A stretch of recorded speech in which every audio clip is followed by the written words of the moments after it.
Welcome back. We back for 2025, the Elevated Chat Room. Elevate your mind, elevate your life. Like I said, we back, man. We took off for the holidays, New Year's, Christmas, but we back rocking and rolling. The topic for tonight is overcoming life's hardest battles, lessons beyond the uniform. I got Mr. Gary Goliday with me. They call him Kobe, as you can see. Well, we're going to call him Gary. Now, he's a retired military veteran. He's an entrepreneur. Now I'm going to let Mr. Goliday, a.k.a. Gary, a.k.a. Kobe, take over. Tell him a little about yourself, my guy. Again, hey, man, I appreciate you guys for having me. So I did 27 years in the Army. Sweet. I did 23 active and 4 reserves. I'm originally from Mississippi, though. All right. My dad was a military, so I grew up a military brat. My father was actually my Army recruiter. Right. So as a kid, I got to travel the world with my parents a whole lot. You know, I lived in Germany for a total of 9 years. So I have literally lived all over. I've been to Korea, lived there, Japan, and numerous installations here in the States. But once I got in like 8th grade, I didn't want to be traveling all over the place with my parents no more. So I decided to move back home with my grandparents so I'd be stationary to be able to go to high school where my parents went to school at. Sweet. Yeah, so I did that. Once I graduated, I went off a baseball scholarship to Alcorn, short-lived. Baseball? Yeah. Well, hold on now. Yeah, baseball. Baseball? Yeah, my grandfather was a baseball coach, so I started playing baseball at an early age. Now, how long have I been knowing you, Gary? For probably about 8 years, 7 years now. Okay, so this is the first time that you've ever told or even said anything about baseball. We talk all sports. Right. But never say anything about baseball. I played all sports, but that's what I was. We're going to get into that later. Go ahead and tell them. Keep talking to them. Again, that was short-lived. After that, I told my father I wanted to go in the military. And he was like, "You sure?" I was like, "Yeah." So I ended up going, I enlisted initially for 4 years. Okay. And you know, when you're young, you don't quite know what you want to do, and then you think you're missing out on some things. So once I finished my first enlistment, I moved back home, actually to Memphis. Then my daughter, I had my daughter. Okay. So I knew I couldn't earn the living that I needed, especially more so from the benefits at that time, just working a 9 to 5. So I decided to return back to what I knew, and that was the Army. So I ended up going back in again.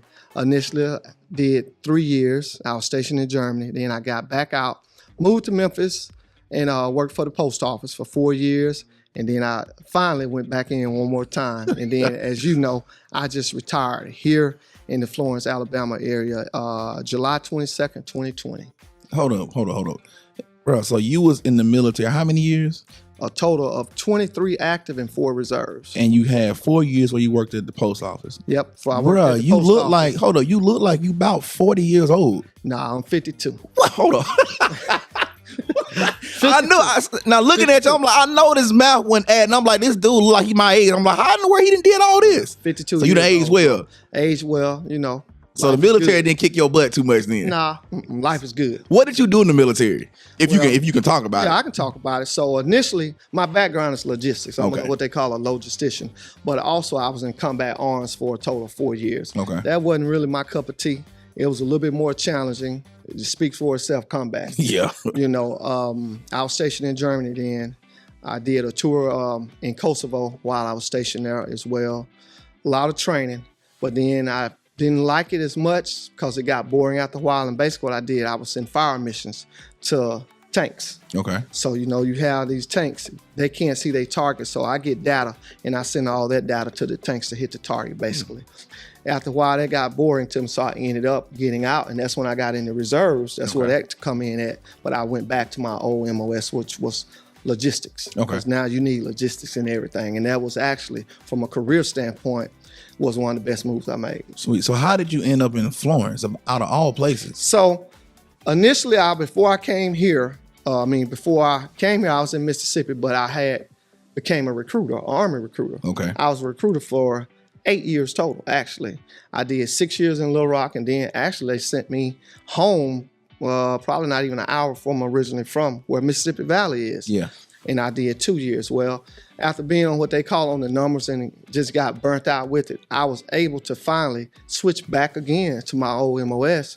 And that's how I ended up working here. They sent me here to work at the Army Reserve Center full time here in Sheffield.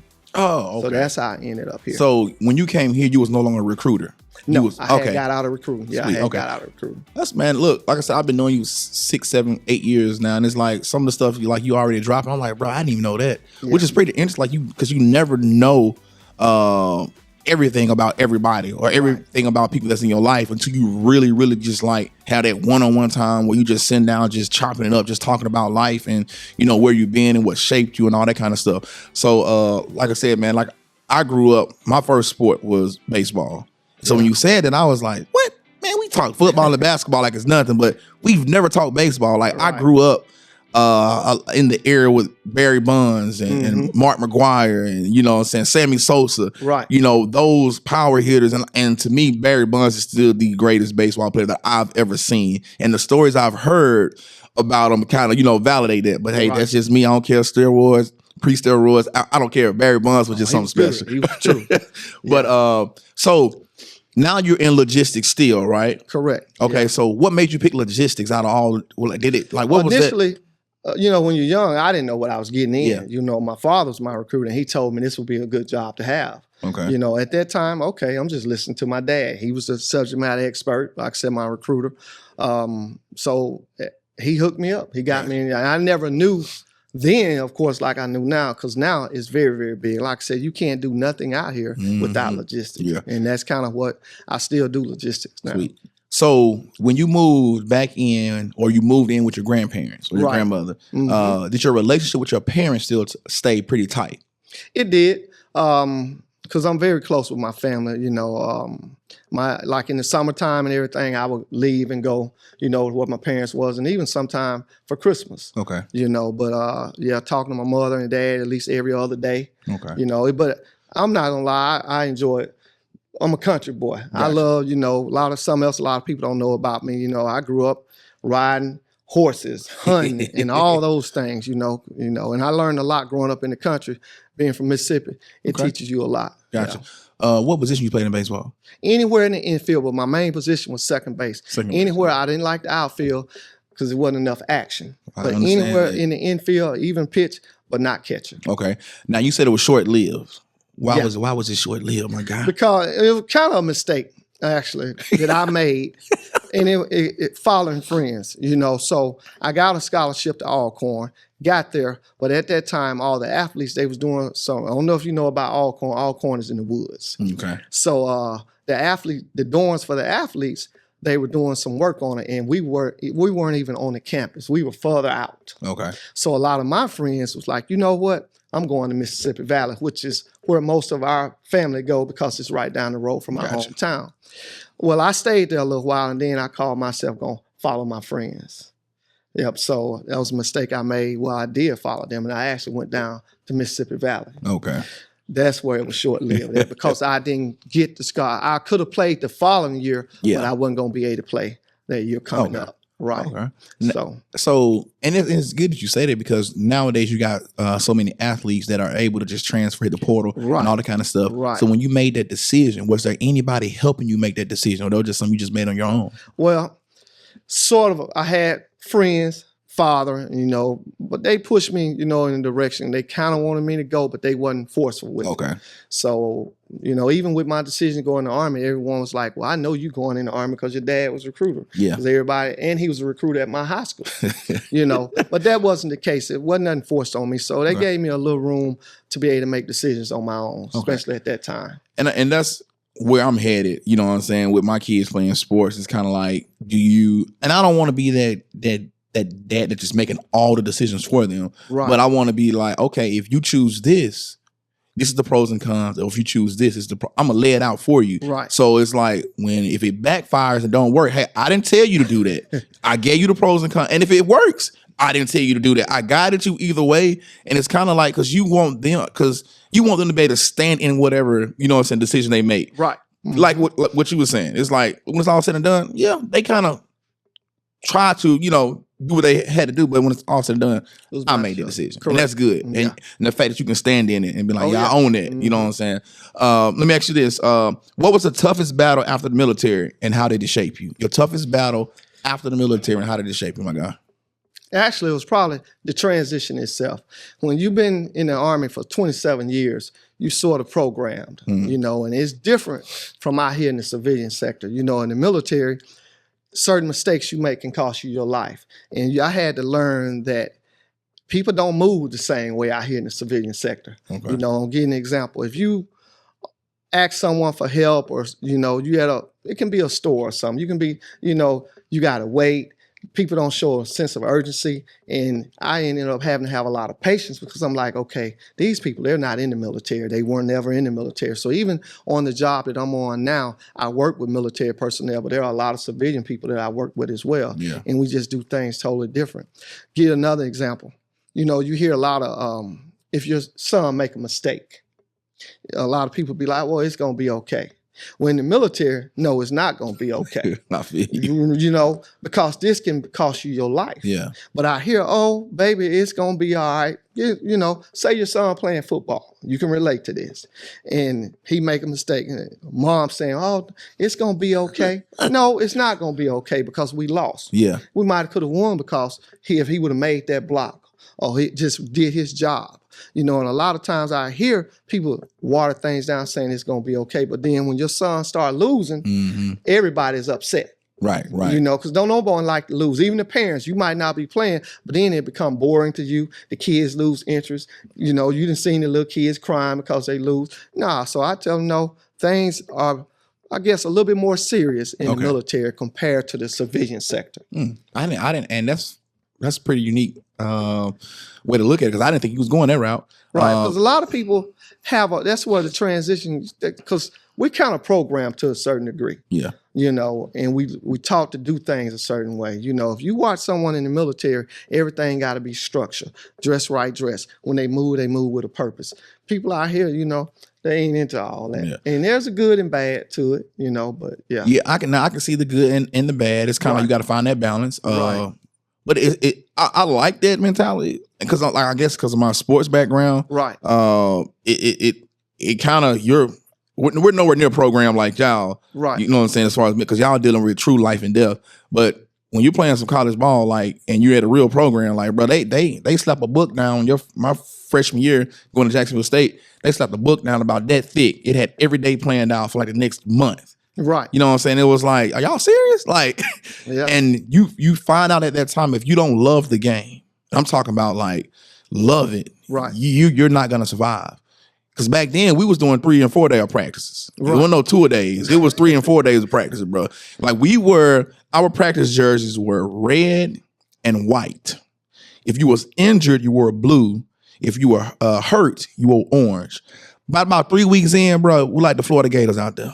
We couldn't even scrimmage because we didn't have enough linemen. That's how, we just banging and beating up on each other. And so, like I said, man, and you realize, man, this stuff is so serious. Right. So when you step into your studies, it's like you try to carry that same mentality over into everything in life. Kind of like how you were saying when you get out the military, it's like, bro, they ain't looking at stuff the way I'm looking. You say you move with a purpose. Exactly. They ain't looking at, it's totally different. So a lot of times, and then you got to also look, people are concerned, military, when I say people, how am I going to adapt to this? I've been doing this 20 some years. Yeah. So now you're nervous, am I going to be able to make it out here? Because, hey, I'm used to things being this way. I'm used to getting up in the morning. That's why you have so many people, they still do that same routine. Mm-hmm. You have people that's been in the military 20 plus years. You see them still getting up in the morning, working out. It's because when you've been doing something 20 some years, yeah, it's hard to break that. It's hard to break that, but the good thing about it, some of those habits, or most of those habits are good. Okay. Like I say, in the military, man, certain mistakes, it's life and death. Yeah. You're not perfect, and we understand that. You're going to make mistakes. But at the same time, you're going to perfect your craft. They're going to drill you, just like you were saying, until you don't make those mistakes no more, because the mistakes can cause you not to come home. So with your logistics background, and then you perfected that seemingly, you got really good at it while you was in the military. Right. And then now that you're doing your entrepreneurship and creating businesses, how has that played a role in it?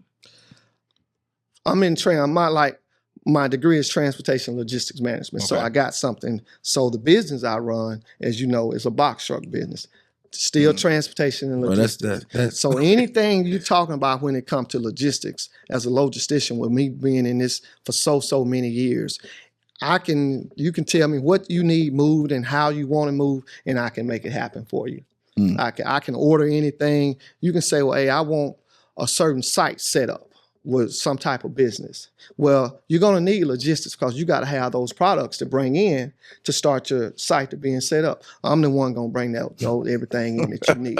And you got to be able to have those certain connects. Okay, I know you need this, or I know where to go to find this. Sweet. That's where, and because when you say logistics, first of all, that's a wide range. Okay. When you have a person moving fuel from one point to the next, that's logistics. Okay. You have people coming in when you guys was remodeling this building. Hey, that was logistics. The things that's in this building, all that's logistics. Okay. Yeah. Man, that's pretty dope, man. It was like when you said what you had your major in, what you got your degree in, it was like, oh, I guess it's just common sense for me to find a business that I can just literally like just walk right into it. You know what I'm saying? With my background. That's pretty dope, man. What made you want to be a businessman? Like, where did that come from? After doing 27 years for jumping to the beat of somebody else's drum, Uncle Sam, basically, and making sacrifices for Uncle Sam and his country and everything, make some sacrifices for myself. Okay. In a nutshell. Okay. Was anybody in your family an entrepreneur? You ever seen, any businessmen in your family? There's a couple. Okay. My uncle, who was military as well, he owns, he owned. He lives in Las Vegas, but at one point he owned 13 big rigs in Las Vegas. Yep, and he still is somewhat in the business. Now he's retired, but I think he got 1 or 2 trucks still. Okay. He was the main one though. So how do you juggle like businessman, entrepreneur, government worker, and a family man? Like, how you doing all this, bro? Like, do you have time for your family? It's simple. When I leave work stay at work. Now don't get me wrong. You go home with your wife, you're going to talk about work sometime. But it's not to the point to where I'm bringing my work home with me. Okay. Me and my wife, favorite thing to do is, of course, travel or be on the couch watching Netflix or something like that. My dad had this saying is, wherever your buddy is, your head need to be there. Okay. Maybe not in them same terms. Yeah, I know what you're talking about. Right. Yeah. But when I'm at home with my family, I'm focused on my family. When I'm at work, I'm focused on work. Now, my business, it's me and my wife business. So we tend to talk about that a little bit more together. But it's family first. In the military, family was still put in, priorities, family. But there were times that wasn't the case. Yeah. When you deployed in like that, no, you want to be at home with your family. Well, no, family's not first at that moment. Yeah. So now that I'm out the military, family is definitely priority. Okay. Definitely priority. If my business or my job that I'm doing now is interfering with my family, it's a problem. I got to cut it loose.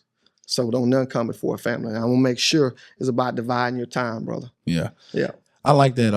I'm big on family as well. And you're probably like me too. It's like, I'm not even going to take the job if I know it's going to take away from my family. And like, even with my wife, with her, sometimes she's just looking at different things online, or just, even when she got this job, it was like, as long as it's not going to pull you away from the family, have you on the road, missing certain things, like, I'm cool with everything else, but if it's going to interfere with that, and same thing with me, it's like, look, I don't entertain. That's why I do real estate investing, because I can control when I do it. It's not pulling me away from the family. And even sometimes when we go look at the house, they come with me.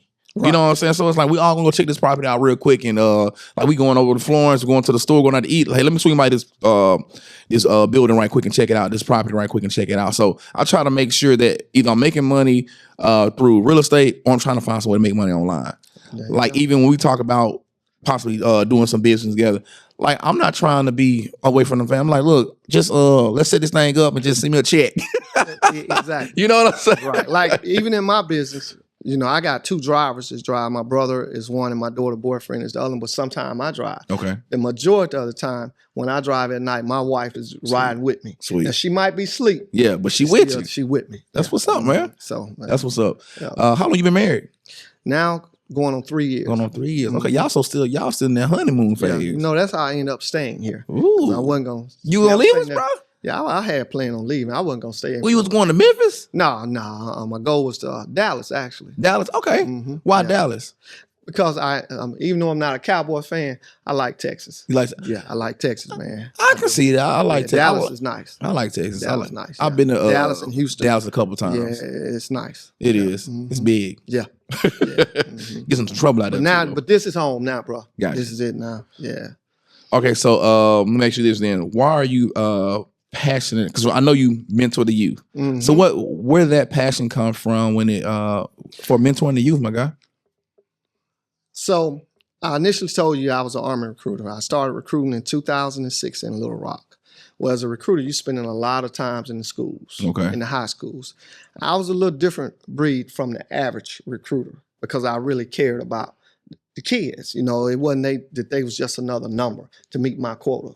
You know, I literally put time into helping these kids with certain things, with life lessons, you know, from what I had learned. And then I also coached youth football for 6 years. And actually the kids I would bring to camp would be down here at Alabama camp. And then I coached youth basketball for 4 years. So I got kind of involved in the community and involved with the kids. And then as a recruiter, I was also going to the juvenile delinquent centers, talking to the kids there. Then when they sent me to Mississippi, one of the principals at one of the schools that I would recruit at, he said, man, you pretty good with these kids. You know, I see they really listen to you. So that got me involved a little bit more. Then when I came here, I wasn't coaching no more, but I wanted to mentor. And that's where you all came in at. But one thing that I'm passionate about, you know, a lot of people say, you know, they're the future. And that is true. But the thing that you got to look at, Zoe, there aren't no more big mamas no more. So you think about it. When we were young, you know, even if your parents was busy, you could go to grandmama, you know, on Sunday, she was going to make sure you was at church. She was in the kitchen cooking. You was going to be in there trying to stick your finger off in something. But at the same time, she was going to probably be telling you something about cooking or something like that. If your grandfather was there, he was going to be saying, hey, get outside and help me with this tire or something about a car or something along that line. But the most important thing is that when you were spending time with them elderly people, they was teaching you life lessons. They didn't have all the education and all that. But for as life is concerned, they was teaching you life lessons, and that's what you need. Well, now fast forward. There are no more big mamas no more. So now, especially if you're a single mom or you're or even a single dad, you're trying to work, you know, you might be going to school. You might even be working 2 jobs. So now you don't have the time with that your son or your daughter. But what's crazy, and this is not all parents, even when they do, now we got so much other things that's distracting us. You got social media, you know, you spending time doing TikTok videos, you know, you doing everything but sitting down, teaching your son or your daughter certain lessons when it comes to life. You know, that's where we're coming up short at. And that's why now a lot of kids, there are certain things they do know through technology. But if you notice when it comes to life, they don't know it no more. Think about when you were young, you know, maybe your grandmama would send you down to the store to get this, or you had to do this. Well, you was learning things in that process. You was learning how to communicate with people. You know, you was learning how to handle business, even if it was your grandmother at an early age yourself. So think about it. If people such as myself and you don't get involved in the community and doing the things that we're doing now, oh yeah, we really gonna be in bad shape. I like that. Yeah. So you man, like I said, some of the answers, I just don't be expecting, man. And it's like you just hit it, like, you know what I'm saying? Like you just be talking to kids all the time, like you know what you're doing. You know, it's like you're a real legit mentor around here. Remember, I've been doing it, dealing with kids, man, since 2006. Yeah, I know. Like I said, I know when. I'm not even gonna lie, bro. Like when you came into the Rescue Me Project, you were a big relief for me. Right. Because I was literally like the only one that, like before you came though, I was the guy. Like, and then it was like, I was like, thank God for Gary. You know what I'm saying? Not that I wasn't loving what I was doing. Right. But bro, my kids were starting to come on up of age. I was starting to get more involved with them. Right. And when you came, man, it was like, and then like most of the time when we get, well, some of the times when we get new people, they don't have the gift that they don't have it to talk to the kids and reach the kids and demand respect. And so when I met you, I was like, oh no, he's a man's man. Like they ain't gonna be able to get over on him. They ain't gonna be. I'm like, yes, sir. We got us another one. You know what I'm saying? Right. So Man, like, so what you're doing and what you have done, bro, you a blessing. Thank you. And I understand, like, as a mentor, we don't always hear that. Because sometimes we don't even know if we really impacting these kids until they slip up and say something. So, okay, so you do be paying attention to me. Oh, so you do be listening. Who told you that? Oh man, Mr. Gary told me that. You know what I'm saying? So they know when you open that door and walk in the room, they know respect is here. Oh yeah. You see, and that's what they need though. There you go. That's, even in the class here, that's the first thing, like, that I demand. At the beginning of especially if it's someone new, I'm gonna have them get up and tell about themselves, and then I'll tell them about myself. Yeah. And one of those topics about myself is gonna be respect. And if I can't get their respect, I give them a pass. But if not, they gotta go see Shan Teresa. You're not, because we only got about an hour, bro. Yes. And you're not. I'm here. This volunteer. So I'm trying to get through to these kids. You're not finna occupy this hour that I got, and that's what a lot of the teachers go through with. Yeah. Bro. That's a whole different topic for a different day. Oh yes. A lot of times we say the teachers aren't teaching that, but hey, you go sit in some of these classrooms, they don't have the time to teach them. Bro, listen. I got a 10-year-old and an 8-year-old. I know my kids. Right. So if I get a call from the school and they're describing something that my youngest boy did, and they say he done popped off, got an attitude, or he done threw the ball at somebody, hit him hard as he can in their face or something, he did it. Right. He did it. Mm-hmm. That's him. Right. But he's also he's very good at manipulating because he's so cute and handsome, and all the teachers just love him. And then all of a sudden, because you've been, you've been treated like the teacher's pet. Now all of a sudden he showed the other side. Now you want to be mad. I told y'all from the start, you can't treat him like that. But now if they call me about my oldest boy and they say he didn't hit somebody, I said, well, you got to tell me the whole story because he's not like that. Right. He ain't just gonna haul off hitting. That's not who he is. Right. So somebody had to do something to him in order for him to haul off and hit somebody. Right. And so my wife went up to the school one time. They was started talking to her about my oldest boy, and she was like, she just started saying this, and then they looked at her like, oh, you know your son? She was like, yeah, I know my son. But they was like, you'll be surprised how many parents don't really know their kids, and they come up here mad at us because we have to discipline them. Like I said, that's a different topic for a different day, but we ain't go, but hey, because you see so many parents, I've seen it being in the school. Yeah. Parents don't even come to the school until some jump off. Yeah. Yeah. Now they're ready to come up there. And, and sometimes they might have, it's not, because like I tell people, man, teachers make mistakes. Yes, they do. But you got to really pay attention to your kids, man. It doesn't matter because there's a lot going on out here in the world. Yeah. From us just being around the kids at the various mentoring places we go, at the detention centers, we know how bad some of these kids are. Oh yeah. And we know, and I know how bad my kids can get on the right day, on the wrong day. Right. So, and imagine if they don't have their structure at home, knowing that there's accountability and structure at home, and they still do stuff from time to time. So imagine with a kid that doesn't have that at home, how they act in school and in class. I'm telling you, bro, it's me sitting there observing myself. Yeah. Teachers don't have no control sometimes. They really don't. They don't. And it's sad because, like you said, though, they're going to be mad at the teacher. Oh yeah. But it's like you don't even control your son at home, your daughter at home. Exactly. So come on now. Exactly. But they think it's cute when they doing stuff when they're young, and then all of a sudden when they get older, now it's backfiring on them. Yeah. Like you said. Yeah. That's we ought to get we got to get one just for that and get a panel. Right. That'll be a good one for a panel. Yeah.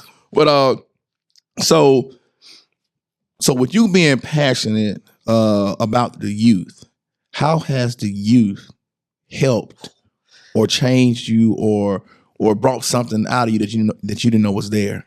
Patience. You hear me talk about my boys. I don't use step no more because they're my sons. Andrew, 2 boys. Yeah, they were different from what I was used to. They video games, staying in the house. This generation not coming outside. Yeah. And Andrew, very soft spoken. I'm very military, direct. I use profanity, but with them, they weren't used to that. So if I would come at them like that, I was going to lose them. Gotcha. So I had to tone that down. I had to have patience with them. They're not the athletic type. So I can't say, hey, get your butt up, come out here. So they taught me to have patience. So I observe and I'll chime in on certain things, but I still would think about what I was going to say and how I was going to say it before I did, which that's what we should do anyway, instead of just shooting off, because they have been looking at me like, because that wasn't what they was used to.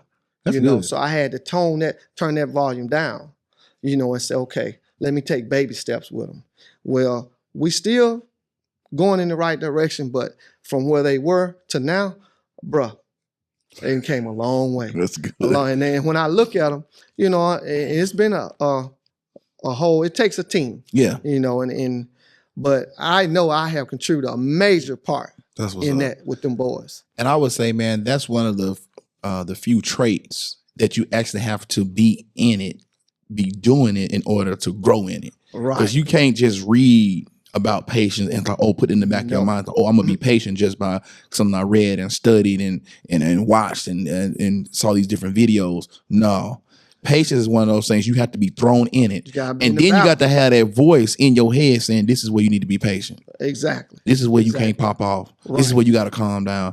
This is where you got to look at an alternate route. Because my youngest boy is like that. I can coach my oldest boy as hard as I can yell at him in front of everybody, call him out in front of everybody, coach him hard, right? Challenge him.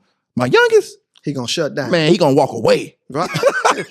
That's how it is. He gonna shut down. Yeah, he gonna shut down. So, and it's like, but it's like, and then it's like, dang, I just messed up. You know what I'm saying? So it's like a humbling experience for yourself. And it's like, dang, I dropped the ball. So now you got to go back and apologize. Like, right. Okay, but I ain't mean, I was trying to push. I didn't mean to, hurt your feelings or whatever, or cause you to walk away. Cause I definitely don't want you to stop loving the game, that you're good at. Right. So I'm gonna find a better way to coach you. But it's gonna be times now, especially if I coach you up and I'm expecting certain things from you.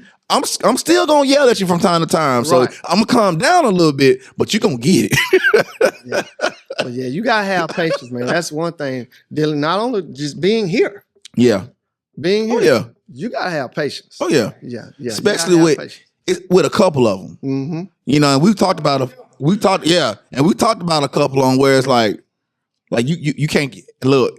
I'm not showing up today if so and so's in my class. Like it gets to that point because I've been there. Because if I come in there today, he gonna get it. You know what I'm saying? Oh yeah. And I'm trying not to be that guy. So I'm telling you, I done told Chantrice, not today. He can't be in here today. You can go ahead and take him. Yes. No, not today, bro. Nah. So, but and we still growing. There you go. Let's show you. Hey, we still growing. But it's good though, man. And like I said, we're growing, we're learning, we're also adapting to different ways to reach and get our point across. Right. Because with kids, especially with our own kids, I heard a guy say that you always want to be the loudest voice in their head when it's time to make a decision. Yep. Now, sometimes they may not be listening, but you got to make sure that they hear you consistently. Right. Because they may not be listening, but they can hear you. So when it's time to make that decision, they should be able to hear you. Because you're talking the most in their life. Exactly. And you're the loudest in their life. Yeah. So, but yeah, man. Yeah. I like that. So let me ask you this. This ain't even on the list there. How long ago did people start calling you Kobe? Man, I remember where I was at. At that time, I don't even think I knew a lot about Kobe. I was in Germany at this club called the Eagle's Nest. Okay. And there was a young lady standing in front of me, and she turned around and looked at me, and then she did a double take. She turned back around. She said, man, anyone ever told you you look like Kobe? And I knew of Kobe, but I wasn't really at that time. And I didn't really think nothing of it, too much. And then I ended up, because I was playing basketball in Germany, she was a hooper. Okay. And actually, like a few weeks later, we played their team, and her and another girl, a young lady, they could hoop. They was hoopers. Yeah. Yeah, so she knew everything about time she could go. Gotcha. Yeah, so after that, man, I just started hearing it a lot. And it opened up a lot of interesting conversations. I done had people, say, hey, man, we know, of course, me and Andrew, we was in New Orleans. And it was a group of people from L.A., and they say, we know you're not Kobe, but we want to just take a picture with you because you're not. So, hey, I took a picture. Wow. With you. Wow. So, that's what's up, man. I just threw that in. I just wanted to know because somebody brought it to my attention a few years back. And I was like, you know what? He sure do look like Kobe. Got a little Kobe in him. Look, if you were 6'6", bruh. Right. Shoot, Yeah. you be out there signing autographs right now. And it's crazy, you know. Kobe- a lot of people around Kobe here Dub. a lot of people around here don't even know my real name. All they be saying, Kobe. Oh, okay. Yeah. I can see that. Yeah. I can see that. Mhm. So how has the military discipline helped you overcome challenges? Like, I know there's been things in life that has happened, and so how did being brought up in the military all those years help you overcome some challenges in life, bro? You know, that's kind of one of them questions. You got to have discipline in everything. But I will admit, the military enhanced it a little bit more from a discipline standpoint. Because you got to remember, I just told you, my dad was military. Yeah. So I was getting certain things at an early age, you know, and he was a big dude. My father was about 6'4", you know, so discipline was enforced in our household because I didn't want to face him. So it was already set from the very beginning. So even when I went in the military, I already had been raised on that foundation of having discipline. So it was when I joined the Army, I was already disciplined. Okay. And man, with anything out here in life, because I just got through talking to my class about it, self-discipline. You got to be disciplined. Think about it. There's nothing out here that we do, bro, that if you don't have it, that it takes self-discipline. If you trying to be on a diet, self-discipline. You know, budgeting money, self-discipline. Yes, sir. You know, on the job, you got self-discipline because someone going to push that button today. So that's just life. It's not so much, you know, the military sets that tone a little bit more, but not just the military, bro. We got to have self-discipline in everything out here. So that's just life, period. A lot of people say, well, I know you disciplined military. Now, I was disciplined before I came in the military, you know, but the military, it does push us a little bit more. So what about the mindset of, how's the mindset different from a person that's in the military as to someone that's not? I'll say there's no such thing, you know, physical. I'm gonna look at it from a physical standpoint. Right. Working out and you were athletic, was an athlete, the body can go a little bit further. You know, when people say, hey, I'm tired or it hurt, nah, you can do more.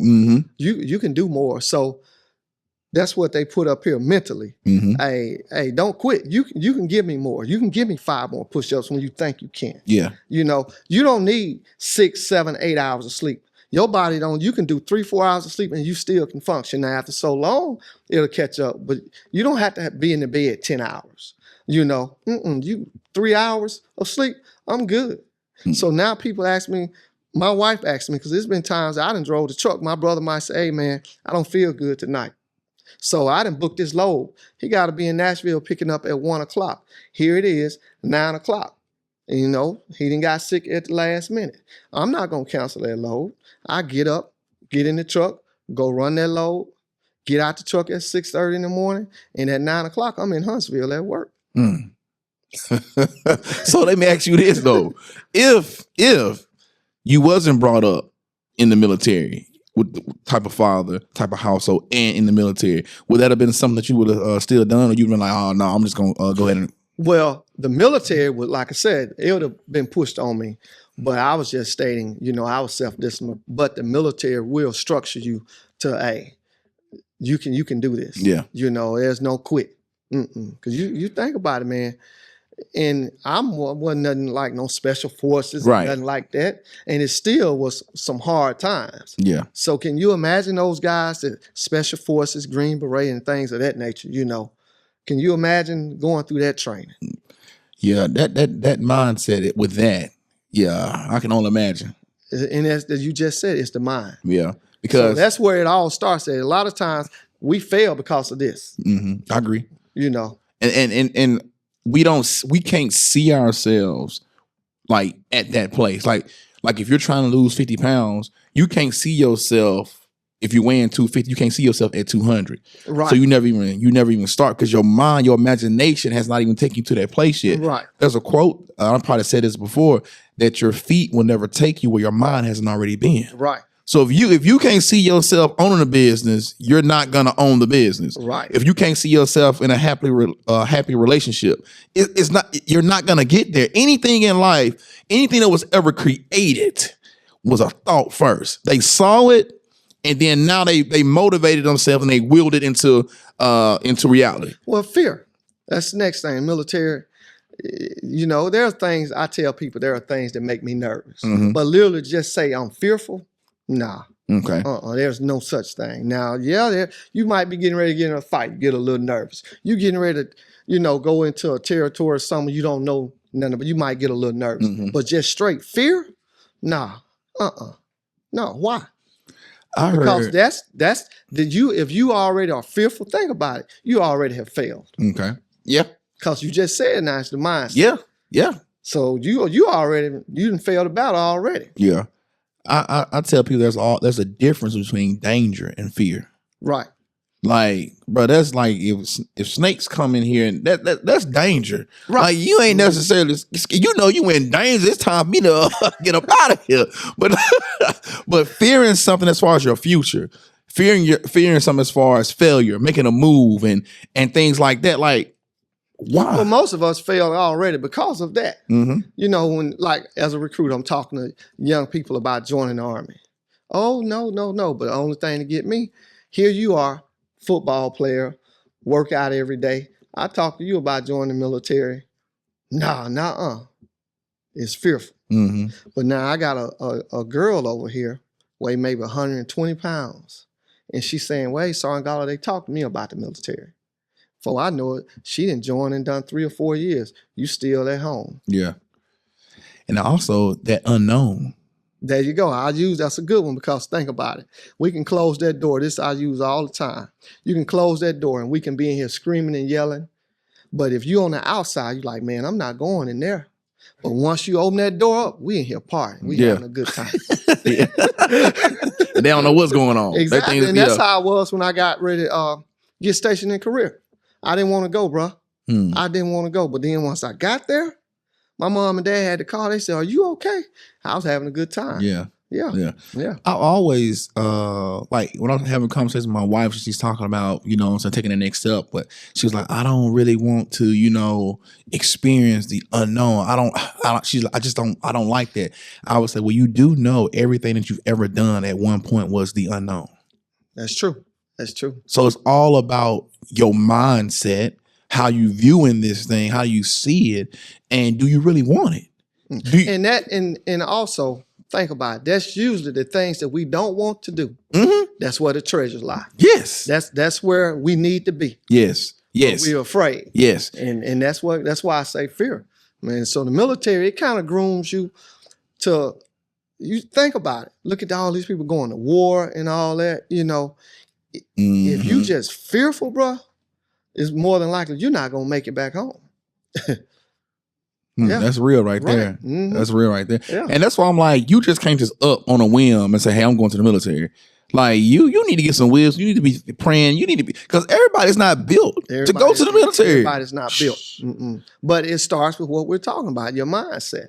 And like I said, with you, it probably was a little bit easier because you had seen it. You had been exposed to it. Yeah, I seen the lifestyle. I'm not going to say we had everything, but I seen that it provided an honest living for my dad. Yeah. So there were some things that I had that my friends didn't have, and I will admit that. And it was due to the sacrifices that my father made for him and his family. Yeah.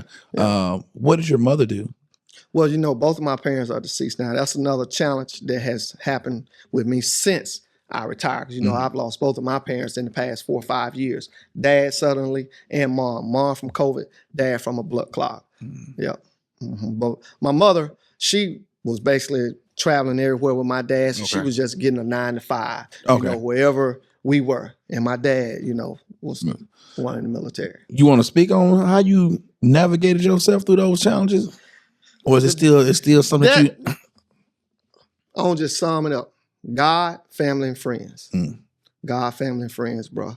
Lean on God, family, and friends. You all, my friends was with me every step of the way. Every step of the way. And, it's still, because that's a feeling when you, especially, your mom, your dad, and we was very close-knit. But I tell people, and anyone that has lost their parents, they can relate. Yeah. That's a gut punch there, bro. Yeah. Yeah. Yeah, I can only Especially suddenly. Yeah. Yeah, I lost, mom sitting at home, watching TV. My little brother trying to reach her. He can't reach her. I called my uncle. My uncle like, oh yeah, I just got off the phone with her 45 minutes ago. So, but she still ain't answering. So my best friend wife went over there, went in the house. She had the key to go in the house. I'm on the phone with her. So I'm talking to her. I'm on speaker. And she's going in the house. Mom in the chair. Gone. Probably not even 30 minutes. Dad had a minor surgery. And had a blood clot, went from his leg to his lung. And because my mom and dad got separated after about 28 years of marriage, but my dad remarried. So his wife called me. She said, man, I ain't know what was going on with your dad. They just had to rush him to the hospital, but I think he's going to be okay. So I'm like, okay, well, I'm going to work. If I need to come, let me know. I didn't even get to work, maybe 10 minutes. Her niece called and said, Gary. I said, yeah. I heard her screaming in the background. She said, baby, you just lost your dad. So I done lost both of my parents suddenly. But one thing, man, like I said, God, family, friends, but also just hearing my mom's voice saying, baby, don't care what, you keep going. So that's I have my moments, I have my days, but hey, I got to keep going. Yeah. Yeah.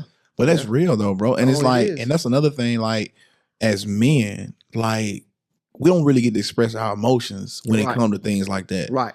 You know what I'm saying? Like, cause we got emotions just like, females have emotions, so but we just try to control them and hide them. But man, we hurt too. Oh, yeah. You know what I'm saying? And it's like, we're human. We're human. And it's okay. We're not robots. Man, like, and people really don't be knowing what really be going on in your life because like when we step out, we always have this like, this persona that like, man, we good, like ain't nothing going on. Right. And I had made this quote one time. I was like, man, even the motivator needs motivation sometimes. You know what I'm saying? Yeah. And it's like, bro, you can see me motivating, but you have no idea what I'm battling on the inside. Oh yeah. You have no idea. Like people like have like in 2023, bro. Like that was a year that I will never forget. You know what I'm saying? Mom was diagnosed with cancer. Right. Dad had a stroke. Ended up having to put him in a nursing home. My cousin getting shot and killed was like my brother. My business partner left. You know what I'm saying? Like, and it's other things. So, and it's like people don't know what you're going through because guess what? You still motivate. Right. You still showing up to the detention center, blessing them and sorting it in. You got to have someone, bro, that you can go to. Yes. You can't keep it. Yeah, I agree. You can't keep it because it'll take you out. Yeah, I agree. It'll take you out. Yep. You'll lose your mind. You'll lose your mind. And if you don't have a higher power, if you don't believe in God and Christ, and like you said, if you don't have those other avenues, you will end up, driving yourself crazy because it seems like some of them thoughts, man, it's like never leaves your head. It's like, okay, God, how do I combat this? I'm constantly thinking about my cousin. I'm constantly thinking about my grandfather in the past. That's where the devil will creep in at because now there have been people, Zoe, that really truly believe in God. But when they lose their loved one, they like, it must not be a God. If it was a God, you wouldn't have took my mother. You wouldn't have took my child, and that drives that wedge. It does. Yeah. Before you know it, hey, you done turned to alcohol. You done turned to drugs, hey. So because you can't cope with it. You can't cope with it. Think about how many people commit suicide from that. Yeah. Yeah. So it's hard. It still be tough, bro. But I got to keep going. Yeah. Got to keep going. But the only difference, though, I have people I talk to. It's days now, bro. I break down crying. But at the same time, it's days that I laugh, smile, because I always try to find the good stuff. I was blessed to have my mother and father. They could have lived another 15 years, though, and I still would have felt the same way now. Yeah. Right, and that's what I tell people. Yeah. But I was still blessed to have my dad and my mom in my life from day one. Think about the people who don't even know their dad. Yeah. So I always try to find the good thing. I stood up at my dad's funeral, and I said, hey, I was blessed to have my dad. And so many people don't, bro. You're right. So it's other, don't get me wrong, it hurt. Yeah. And, it hurt now and probably hurt a lot longer.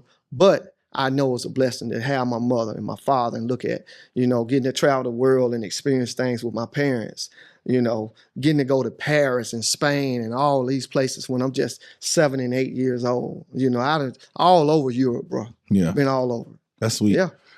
Well, yeah, man, it and that's life. And it's just one of those things about life is like, one day, parents like me and my brother was talking like not too long ago. He was like, man, when did my Uncle Richard, when did he get 72?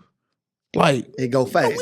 Like the baby of the aunts and uncles, he's 63. Like, when did you get 63? Yeah. Like, I'm about to be 40. Bruh. You know what I'm saying? It's like stuff just 52. like you look up and it's be like, so it's like, bro, you need to be like in the back of your head, that day is coming. But see, with that being said, enjoy them while they're here. I agree. You better. I agree. Man, I didn't even, when they gone, ain't no bringing back. It's not. There's no coming back. I didn't even, like when I moved away for college, when I first moved away, of course, I call back home every day. Yeah. Checking in on moms. Every now and then I'm checking in on dad, Right. And then when mom got diagnosed with cancer though, like I had probably would talk to my mom at that time maybe once every 2 weeks. And we'll text. But talking on the phone once every, cause I was never that kid that like just attached to the hip of mom or dad, like I'm out here, I'm living, I'm showing y'all I'm independent. Right. But when she got diagnosed with cancer, it changed everything. Then. I call mom pretty much every night. Yeah. Like before you go to bed, if I haven't called you, mama, call me. I just need to hear your voice. Right. You know what I'm saying? Because things get a little bit more serious. And it's like, you stop taking them for granted that they're always going to be here.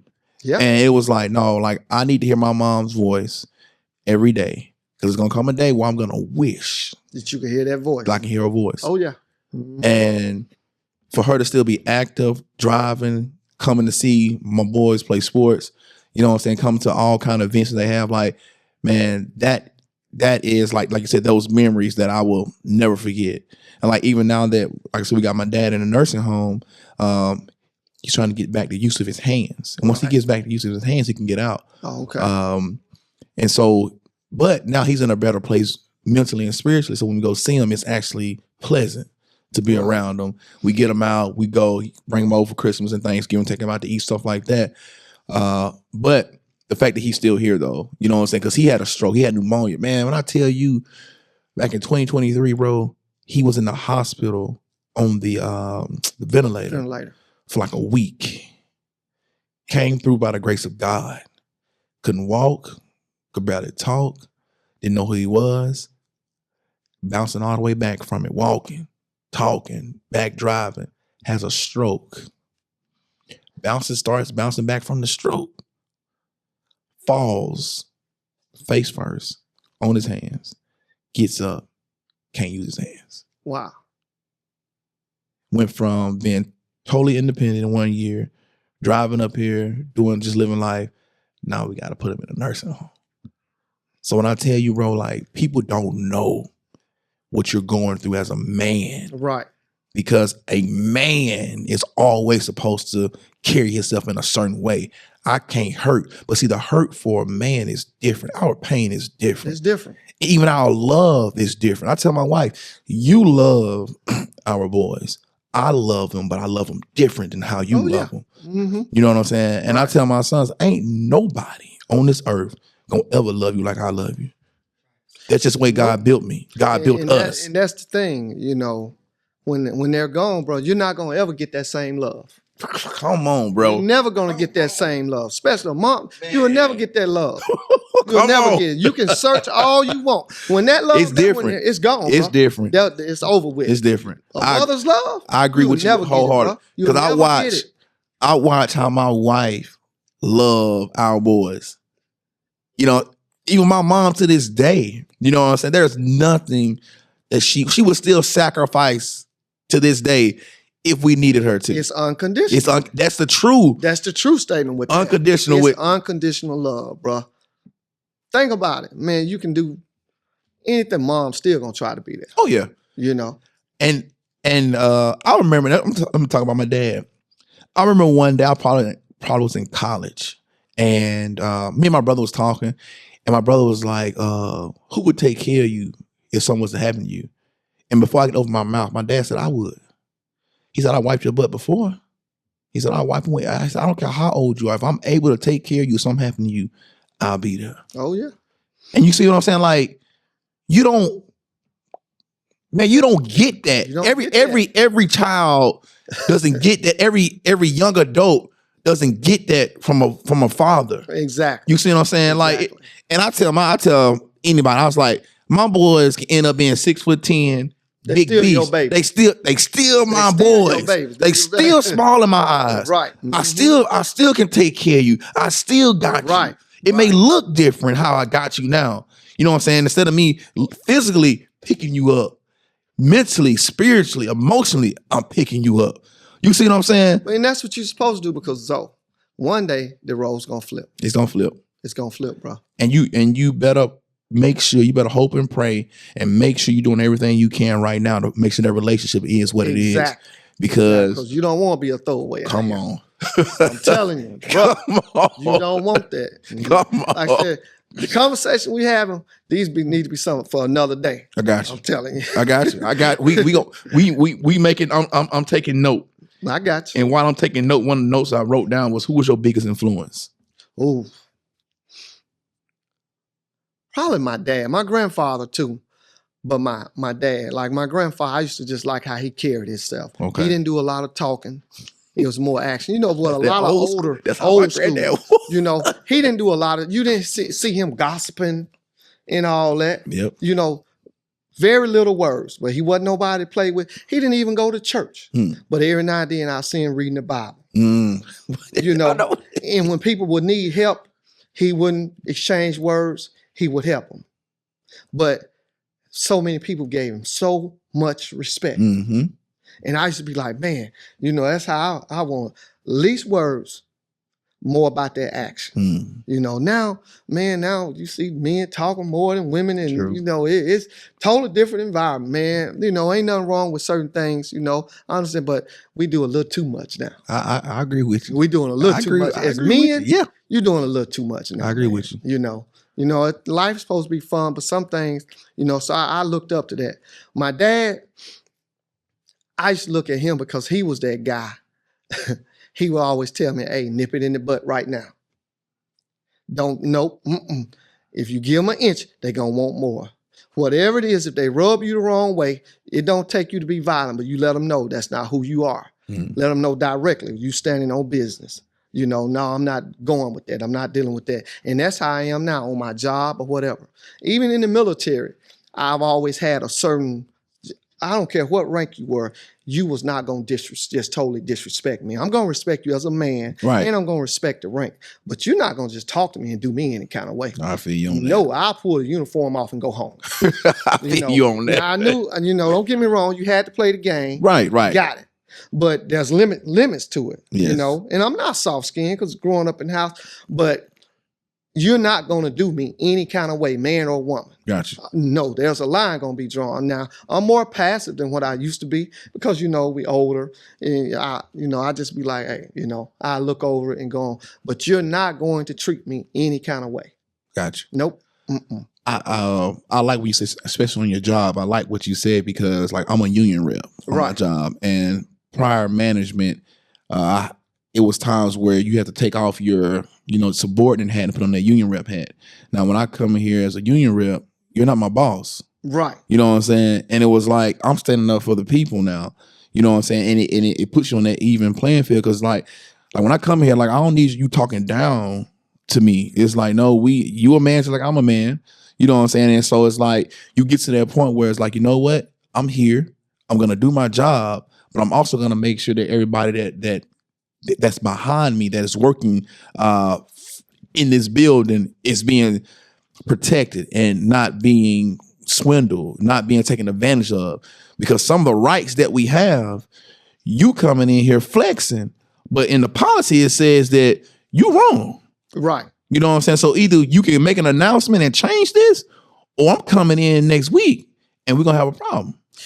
Well, I'll tell you something else. When you just use the word and people on my job laugh, I can't stand when people walk up to me and ask me, hey, where your boss at?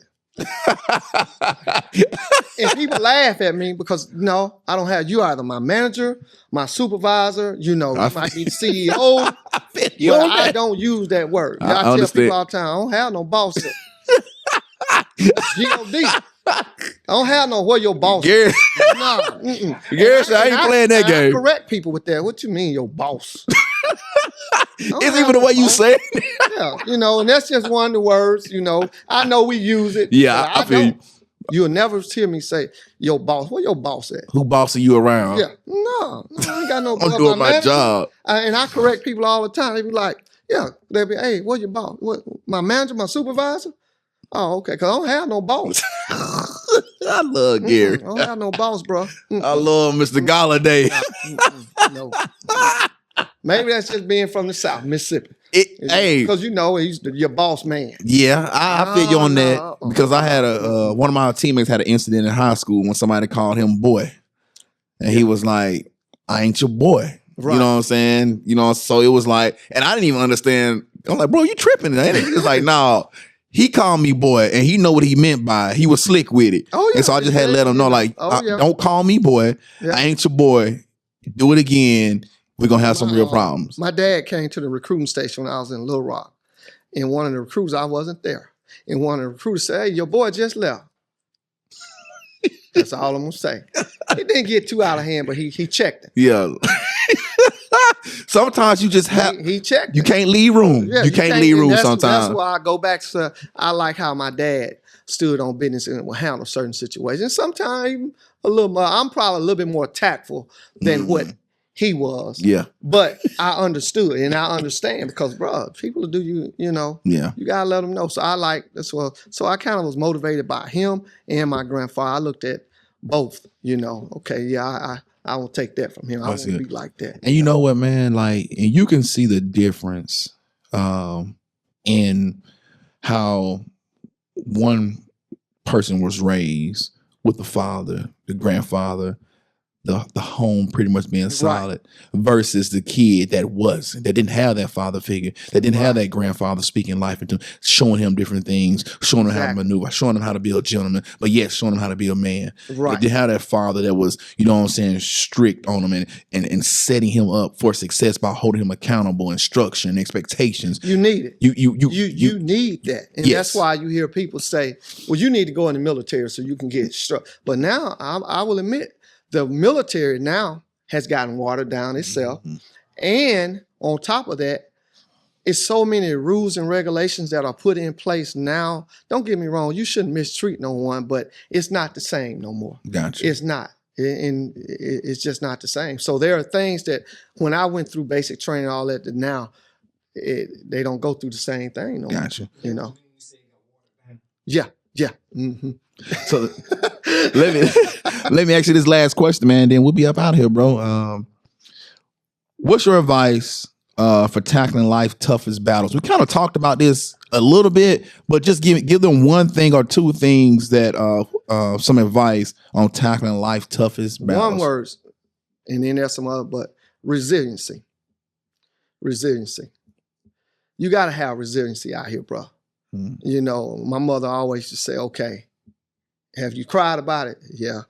You prayed about it? Yeah. Okay, you done vented to me about it? Yeah. All right, now get up and let's go get it. Come on. Because that's where you get your lesson. That's what make you a man. It does. The struggles. It's the struggles. You heard me say so many times, bro. Sometimes as parents, we stand in the way of God's plans when it comes to our kids. Come on. Yes, sir. We interfering. In order for that young man or woman to become who they supposed to be, you got to step back. Now, don't get me wrong. You pick and choose, but it's certain things you got to step back and let little Johnny or Mike or whoever deal with it. Yes, sir. Because you're not going to always be around. And that's when you fail, that's where your lessons come from. Come on. That's think about it. That's how you learn through failure. Yes, sir. But now we don't allow our kids to fail no more. And then when they get a certain age, oh, you on your own, you grown. But have you prepared them? Come on, bro. You hadn't prepared them because now it's a jungle out here. Yes, sir. Now because they're a certain age, you ready to put them out the house. Oh, don't worry, they're going to be back. Oh, yeah. Yeah, because they're not ready. Because you did not allow them to deal with certain situations on their own. Don't get me wrong. We want our kids to have more than what we had. We want them they'll have to go through some of the things maybe we went through. But Zoe, some of those things that you went through are why you are the man you are now. I agree. And it's the same way with our kids. You got to let them be able to face some of these challenges that life going to throw at you at an early age. Because if not, when they become an adult, they're not going to be able to handle them. Why do you think you got more suicide? Why do you think you got more kids on medication? Mm-hmm. Why do you think you got all these kids with anxiety? Mm-hmm. They can't handle that pressure of life. Yeah. They can't handle it. And it's because as parents, we standing in their way. Yeah. You know, and you got to be those challenges of where the life lessons are, bro. I noticed that we try to like lessen the consequences. Right. You know what I'm saying? Or we try to back out on what we said we were going to do if they did something wrong. Right. And I got something right now that I'm doing that's just real simple with my boys. At night, when I come in there to put you out in the bed, if you got dirty clothes on the floor, and your shoes ain't picked up or stacked up or put on the rack, you won't have no iPad the next day. But see, some people it's simple. But some people think you being that's extra. Yeah, I'm too. That's too. They tough. got everything. What? They got everything. So they got up one morning, went over to pick that iPad up, had a sticky note on there said, "No iPad today." Butt hurt. But this is the next thing. This is the next thing. You don't supposed to discipline your kids. Okay. You know, they got all these rules and you can get in trouble and you know, we can call whoever on you and you can come out. Man. They come out and say you maybe hit your child or whatever. But they can go out here and get in trouble and the police officer can shoot them down. Come on. And kill them. And now society will justify why that police officer had the right to do what they did. Right. And that's one thing that we even talk about when we go, even when you're with us sometimes. I always say, if you don't discipline yourself, the world would discipline you. Oh, yeah. It's just that simple. Simple. So if you're not getting disciplined in the home or you don't learn to discipline yourself, the world, life is going to discipline you. My mom used to say, "By and by."